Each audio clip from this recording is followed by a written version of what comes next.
শাকিল কোনোদিন ভাবেনি একটা অচেনা নাম্বার তার জীবনের সবচেয়ে বড় অনুভূতি হয়ে উঠবে।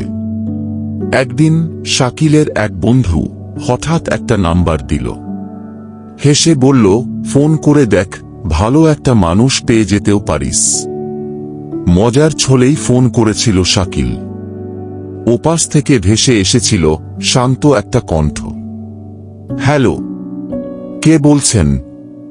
সেই শুরু। তারপর ধীরে ধীরে কথা বাড়তে লাগল। সকালের শুভ সকাল, রাত জেগে গল্প করা, ছোট ছোট অভিমান, আবার মানবাভিমান ভাঙানো। একসময় রোকিয়া আর শাকিল দুজনেই একে অপরের অভ্যাস হয়ে গেল।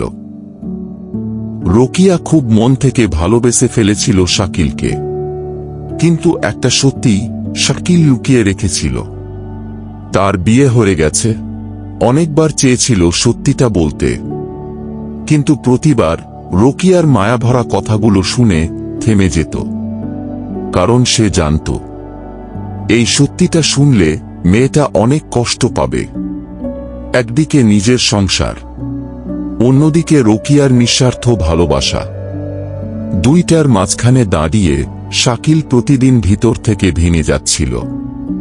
একদিন রোকিয়া হঠাৎ বলল, তোরে একবার সামনে থেকে দেখতে খুব ইচ্ছে করে। অনেক ভাবার পরে শাকিল রাজি হয়। সন্ধেবেলা রোকিয়ার ভাবিদের বাড়িতে দেখা করতে গিয়েছিল শাকিল। চারপাশে হালকা অন্ধকার, নরম বাতাস বইতেছিল, আর দরজার পাশে চুপ করে দাঁড়িয়েছিল রোকিয়া। প্রথমবার সামনে থেকে দেখে দুজনেই কিছুক্ষণ কোনো কথা বলতে পারেনি।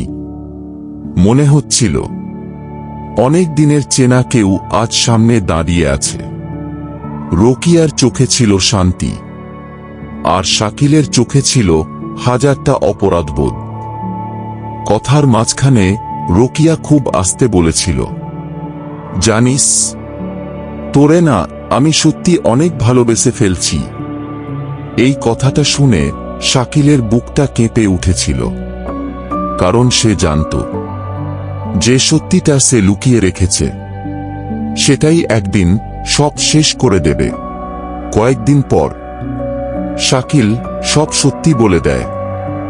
রোকিয়া অনেকক্ষণ চুপ ছিল, তারপর শুধু এতটুকুই বলেছিল, তুই যদি শুরুতেই সত্যিটা বলতি তাহলে হয়তো এতটা মায়ায় জড়াইতাম না।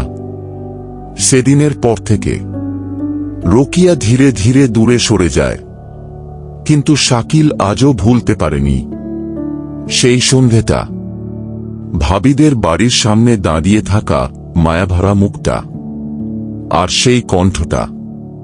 কিছু মানুষ জীবনে আসে নিজের হয়ে থাকার জন্য না, শুধু সারা জীবন মনে থাকার জন্য আসে।